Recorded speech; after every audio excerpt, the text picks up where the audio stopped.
My name's Naomi and I have grown up in this church. You might know my parents, Richard and Rosemary, but you're all going to get to know me better because I'm going to share my testimony of how God has been working in my life. I was taught from the Bible at home and church, and it made sense to me, but I was aware that many other people, for example at school, did not believe at all. So something didn't add up for me if it was true. I thought I might understand when I was older and decided that when I was older I would decide whether I'd become a Christian or not when I was an adult. However, God had other plans for me. The more I learned, the more I could find no fault with the Bible. I was scared of the dark as a child because at night I realised how vulnerable I was to people breaking in through the window, if my parents died, and of evil spirits. No wonder I had bad nightmares. One night I told myself to stop waiting. I believed that Jesus had come into the world to live and to die to save us. I knew I had done wrong, and the most dangerous and sinful thing was that I had rejected God's offer of forgiveness, even though I knew in my heart that it was true. That night I gave my life to Jesus and I could sleep. My life was in his hands and I knew that even if I died, I would be with him in heaven. As soon as there was a quiet moment in the playground, I wanted to tell my best friend at school that it was true. She needed to put her trust in Jesus for forgiveness. But she brushed it off and my heart sank. I was 7, 8 or 9 years old, and you probably wouldn't have noticed anything change about me on the outside. But God's Spirit was changing me on the inside to see my foolish self-righteousness, and church sermons came alive to me.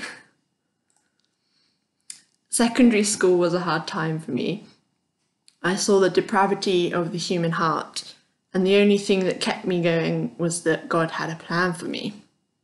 In Jeremiah 29 verse 11, God says to his people in exile, "For I know the plans I have for you, declares the Lord, plans to prosper you and not to harm you, plans to give you hope and a future." And it is still true for God's people today. Coming home to a loving Christian family and youth group was such a contrast and blessing, and I wished that I could share my hope and purpose with my school friends who were also depressed. But I struggled to do this. I got baptised when I went to college, and it was great that some of my school friends did come along and heard why I believed and why I was a Christian. I didn't know what to do after college, but God answered my prayers by sending me to Reading University to study biology.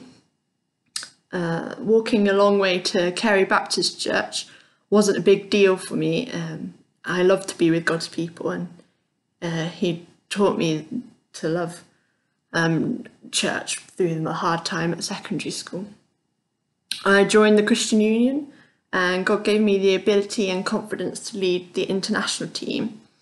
It was such a joy to read John's Gospel with some of the international students that came along.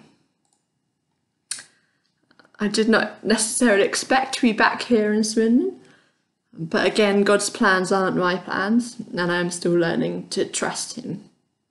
My contract for work is up at the end of June, so I'm job hunting again.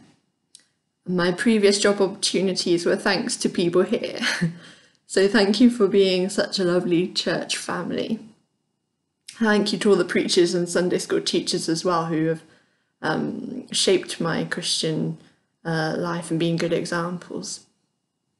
And finally, it's my prayer that if you haven't already, that you would put your trust in Jesus.